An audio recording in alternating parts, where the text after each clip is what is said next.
Assalamualaikum warahmatullahi wabarakatuh. Baiklah, kami di sini akan melanjutkan mengenai materi kolerasi produk momen, yaitu rumus kedua dari kolerasi produk momen. R(X)Y sama dengan sigma XY per akar sigma X kuadrat dikali sigma Y kuadrat, di mana R(X)Y sama dengan koefisien kolerasi antara variabel X dan Y, dan sigma XY sama dengan jumlah perkalian antara nilai X dan Y, dan sigma X kuadrat sama dengan jumlah nilai X kuadrat, dan sigma Y kuadrat sama dengan jumlah nilai Y kuadrat. Apa saja langkah-langkahnya? Yaitu langkah yang dikerjakan dalam rumus deviasi yaitu pertama, hitung deviasi masing-masing skor X dan Y. Kedua, ingat jumlah deviasi skor X dan Y harus 0. Yang ketiga, masukkan jumlah deviasi skor X, Y dan jumlah deviasi skor Y dan X yang telah dikuadratkan ke dalam rumus. Contohnya, dilakukan penelitian untuk mengetahui ada tidaknya hubungan antara motivasi belajar dengan hasil belajar.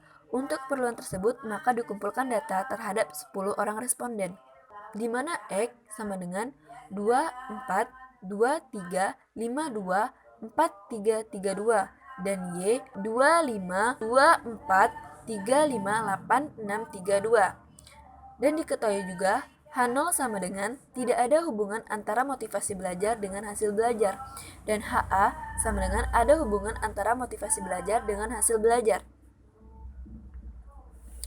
Selanjutnya yaitu penyelesaian. Sebelum untuk melanjutkan ke proses selanjutnya atau pemasukan rumus, kita harusnya mencari min X, di mana min X sama dengan sigma X per N, dan sigma X sama dengan jumlah dari nilai X, dan N adalah jumlah seluruh responden.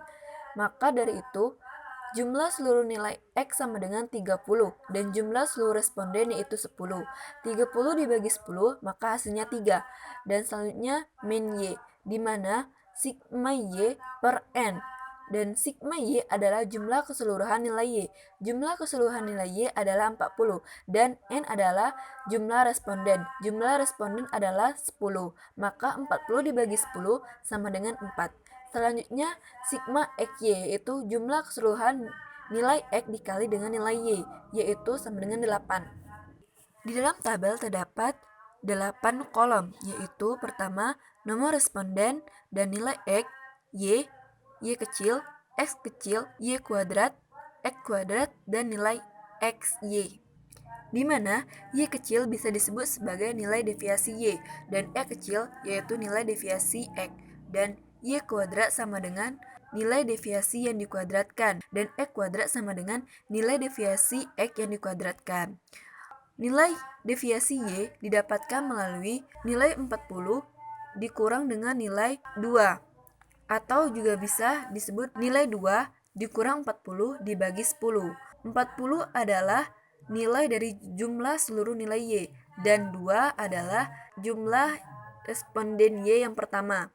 Bisa dilihat yaitu 2 di sana, dan 10 adalah nilai responden.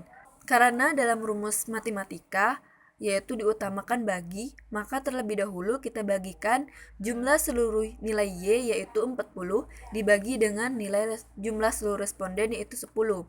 40 dibagi 10 yaitu 4. Maka kemudian 2 adalah jumlah responden yang pertama yaitu jumlah Y-nya 2. 2 dikurang dengan nilai 4. Maka hasilnya adalah min 2. Dan begitu selanjutnya untuk nilai Y deviasi. Kemudian untuk nilai X deviasi yaitu jumlah nilai 2 X responden pertama yaitu 2 dikurang dengan jumlah keseluruhan X yaitu 30. Kemudian dibagi dengan jumlah seluruh responden yaitu 10. Seperti yang saya katakan sebelumnya, karena diutamakan dalam matematika atau dalam rumus matematika, utamakan dibagikan terlebih dahulu, maka utamakan membagi, yaitu membagi nilai 30 dibagi dengan 10 seluruh responden, maka hasilnya 3. Kemudian baru kita bagikan 2 nilai responden pertama X yaitu 2 dibagi dengan jumlah yang telah kita hasilkan dari 30 dibagi 10. yaitu 2 dikurang dengan 3, maka hasilnya yaitu min 1. Nah, begitu juga selanjutnya untuk nilai deviasi X. Dan untuk pada kolom deviasi Y kuadrat, yaitu jumlah deviasi Y yaitu min 2, kita kuadratkan, yaitu min 2 dikali dengan min 2, maka hasilnya adalah plus 4. Kemudian begitu juga selanjutnya 1 dikali dengan 1, maka hasilnya 1 plus 1.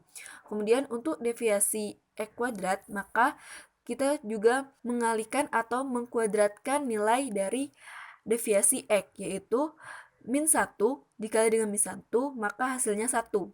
Maka begitu juga selanjutnya 1 dikali 1, maka hasilnya 1. Sampai seterusnya.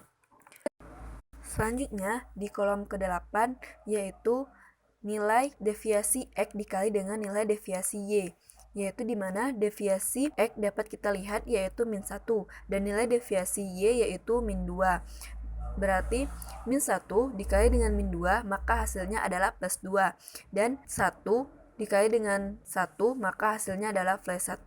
Begitu seterusnya sampai akhir. Kemudian untuk jumlah deviasi X dikali dengan deviasi Y itu jumlah keseluruhannya adalah 8. Dan untuk jumlah dari deviasi kuadrat X kuadrat yaitu deviasi X kuadrat yaitu 10. Dan jumlah untuk deviasi Y kuadrat yaitu 36. Dan jumlah deviasi X 0 dan deviasi Y 0. Seperti yang harus kita ingat yaitu bahwa jumlah deviasi skor X dan Y harus 0. Maka dari itu jika ada teman-teman menghitung atau menghitung jumlah dari deviasi X dan Y terdapat hasil 1 atau plus 1, mungkin ada kekeliruan dalam menghitungnya. Selanjutnya masukkan ke dalam rumus, di mana Rx Y sama dengan sigma XY. Dan seperti yang kita lihat pada tabel tersebut, dapat kita lihat sigma XY sama dengan 8. Kemudian dibagi dengan akar sigma X kuadrat dikali dengan sigma Y kuadrat, di mana sigma X kuadrat sama dengan 10 dan sigma Y kuadrat sama dengan 36. Maka dari itu 10 dikali dengan 36 maka hasilnya 360. Kemudian 8 maka dari itu selanjutnya yaitu 8 dibagi dengan akar 360. Maka hasilnya adalah 8 dibagi hasil dari akar 360 yaitu 18,973. Maka dari itu dapat disimpulkan adalah 8 dibagi dengan 18,973 hasilnya adalah 0,42. Selanjutnya, lihat tabel dari distribusi nilai R tabel signifikasi 5%. Nah, kesimpulan yang kita lihat yaitu taraf signifikasi 5% R tabel sama dengan 0,632 dan R hasil, maka dapat disimpulkan R hasil kecil dari R tabel yang dimana R hasil sama dengan 0, dimana nilai R hasil sama dengan 0,42 lebih kecil daripada nilai R tabel yaitu 0,632 dan sama dengan HO diterima. Maka dapat disimpulkan jadi tidak ada hubungan antara motivasi belajar dengan hasil belajar. Nah, teman-teman pasti penasaran di mana kita dapat melihat R tabelnya. Teman-teman bisa lihat tabel distribusi nilai R yang di sini.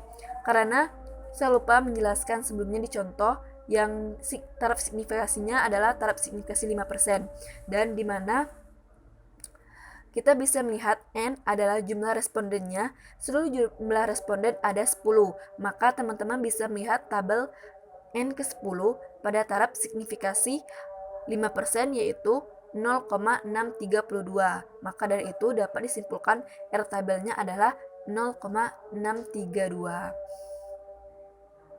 Mungkin itu yang dapat kami jelaskan. Terima kasih. Wassalamualaikum warahmatullahi wabarakatuh.